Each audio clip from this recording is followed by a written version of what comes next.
Boeing whistleblower who alleged Spirit leadership had ignored manufacturing defects on the 737 MAX has suddenly died. This is the second Boeing whistleblower to have died in the last 2 months as the company has come under increased scrutiny. I wish I was above the center of attention, but I'm not. I wish I didn't have to give in to the pressure.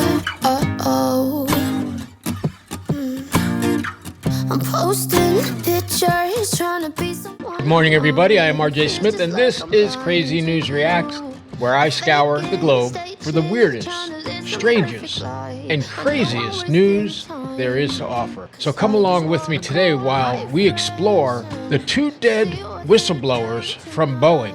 Were they murdered because of what they knew, or were they murdered because they snitched? Let's go. The Seattle Times first reported that Joshua Dean, a quality auditor at supplier Spirit Aerosystems, died Tuesday at just 45 years old from a fast-spreading infection.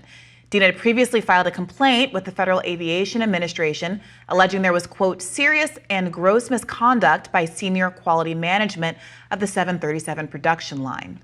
Right? Joshua Dean was 45 years old. He was a quality auditor, meaning he was in charge of identifying products that weren't up to snuff, and he dies of a sudden infection. Does this not sound like the Russian KGB? You know, people just turning up dead? And John Burnett, the second whistleblower, was 62 years old, and he was found from a self-inflicted gunshot wound sitting in his truck where he was on his way to testify against Boeing. Interesting. He worked for 32 years at Boeing.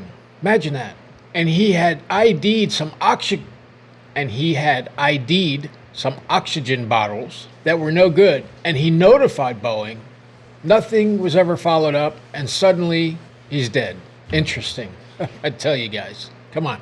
What do you guys think? Common sense and logic says they were both knocked off. Dean was laid off last year and filed a complaint with the Department of Labor alleging that his termination was retaliation for raising concerns about the company's manufacturing plant. The news comes as journalist and activist Cory Doctorow reports that in a non-union shop in Charleston, South Carolina, where Boeing 787 Dreamliner is manufactured, there's a cage full of defective parts that have been pulled from production because they are not airworthy. Doctorow reports that hundreds of those parts were secretly pulled from that cage and installed on operating aircraft. I can't even imagine what that must feel like. You think you're doing the right thing, and the company wants to just get rid of you. They fire you, and then suddenly you end up dead. One from a gunshot wound, the other from what looks like a really rare infection. The fact that they filed complaints, wow, that parts were not safe, that they were defective, meaning Boeing planes were ticking time bombs. Both of them claimed that they were not airworthy. Holy effing shit, Batman. The allegation here is that there was a cage of parts that had been marked as defective. When parts are pulled from a plane and put into this cage, they're permanently marked so that there can be absolutely no confusion. The culture of Boeing shifted radically when it merged with McDonnell Douglas in the late 90s. Douglas was known for its culture at that aviation firm of being extremely driven by pure financial motives, whereas Boeing had historically been known for having really high quality engineers and making really high quality planes. All that is in question now. I think this is definitely murder to silence people who knew the culture. There aren't any coincidences. They knew the parts were defective and they used them anyway.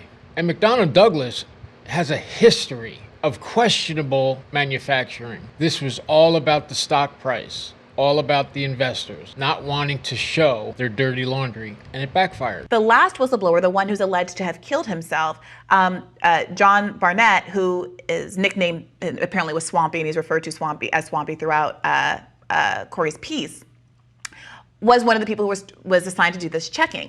And he was not corrupt. He was part of the Boeing old guard. So when he was raising red flags about these kinds of things, there was this enormous amount of pushback. He was fired and cut to, now we know that he's being alleged to have killed himself in the car. But one of the discoveries was that the parts that were discarded and had big permanent red marks on them ended up integrated into God knows how many planes that are currently in the sky right now. That is what's going on at Boeing. This is a huge bombshell realization. Parts falling off of airplanes is nothing new. If you remember back in the day, when Concorde was flying from New York to London in just a few hours, remember when it was taking off and it hit a part that had fallen off a plane, which caused the Concorde to crash and everyone died? It's been going on a while. Look, Barnett did the right thing. He reported these issues thinking that his company would do the right thing. Instead, he wound up dead. This should frighten the hell out of all of us. Let's do one of my little imagined scenarios. You're on a plane, you just took off, or you've been up a while, and suddenly the door or doors fly off the plane and a passenger is sucked out. This is like a terrifying movie.